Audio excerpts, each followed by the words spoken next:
A lot of people fear Steve Cooley. They describe him as a very vindictive person who, if they support me, they fear the retaliation that they may suffer and the wrath of Steve Cooley. There are people dead today because of Steve Cooley, because of his policies. There are 3 strikers. Recently I was called, and I don't have the name on me, but a 3rd striker who was a prior convicted rapist. Cooley could have put in for life under 3 strikes. He didn't. And that man got out and went and murdered someone because he was given a low punishment. And when you don't do your job properly in LA County, when it has to do with law enforcement and public safety, people pay a price. These 2 people are running for LA County District Attorney. Have you heard of them? Why not? What's the mainstream media doing to keep you informed about important public officials? Well, that's why we're here. Full disclosure.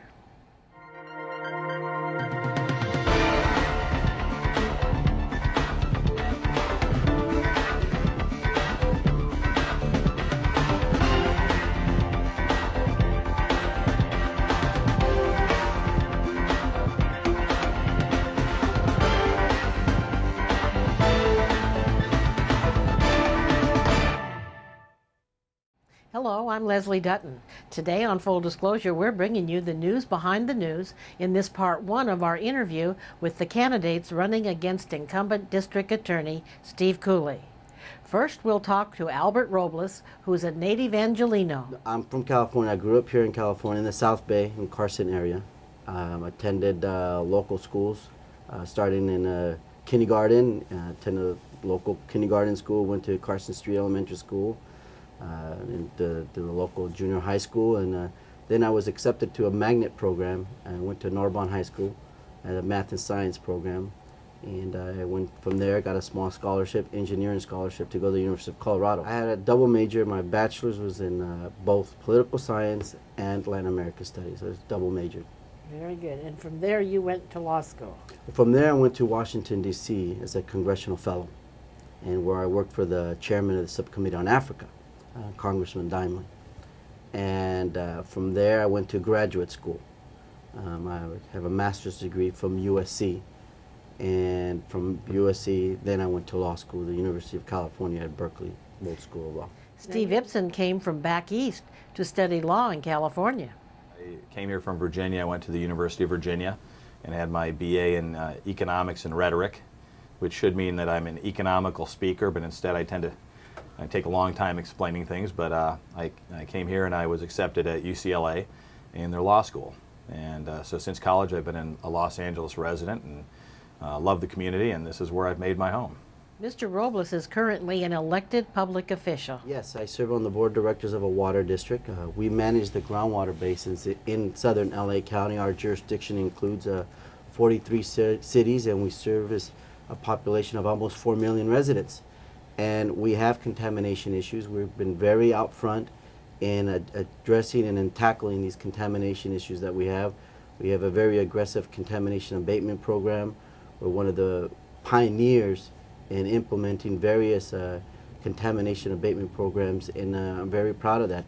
That more contaminated groundwater has been removed from our groundwater basins during my tenure on the board than in the previous 50 years.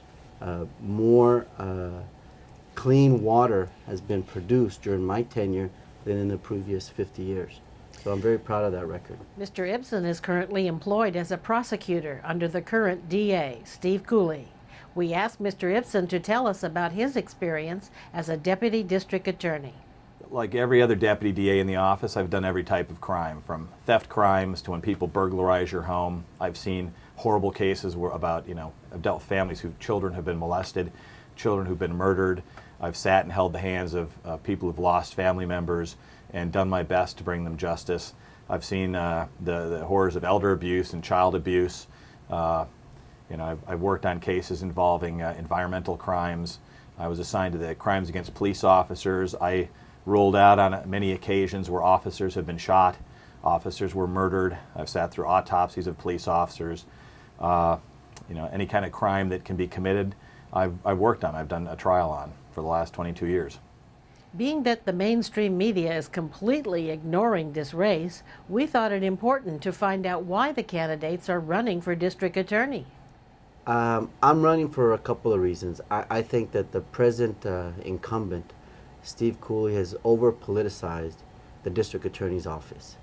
Kind of akin to what George Bush has done on a national level with the Department of Justice, in that, as your viewers may recall, over the last 2 years, the Congress has been investigating allegations that the Department of Justice has selectively prosecuted certain politicians and targeted certain individuals for political advantage and gain.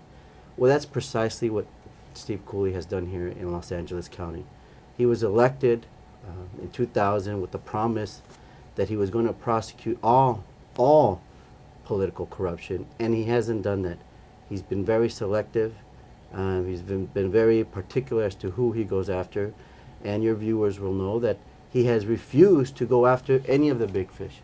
None of the county supervisors have been prosecuted for all the alleged shenanigans that they've been involved with, and that's offensive. It should offend all county residents as to why that is. Mr. Ipsen is running because he is disappointed in the performance of current DA Steve Cooley. I endorsed Steve Cooley when he ran. I worked on campaign fundraisers for him. I had friends working for him. And as association president, when he won, when he ran the second time, the association endorsed him, and I'm disappointed in what he's done. He has not kept his promises, and he's endangered LA County. Endangered LA County? We asked Mr. Ipsen to give us an example of how the current district attorney is endangering citizens of LA County. We have Martin Luther King Hospital in an area of the community that needs medical assistance. They need health care. But they don't need reckless health care to the point where for decades it's called Killer King Hospital. We see people dying in Martin Luther King Hospital. And 2 DAs, experts in my office, this is covered by the LA Times, told the district attorney when people are lying bleeding on the floor dying and nurses are walking around them. They had been telling the DA since he got elected, you need to investigate the deaths at Martin Luther King Hospital.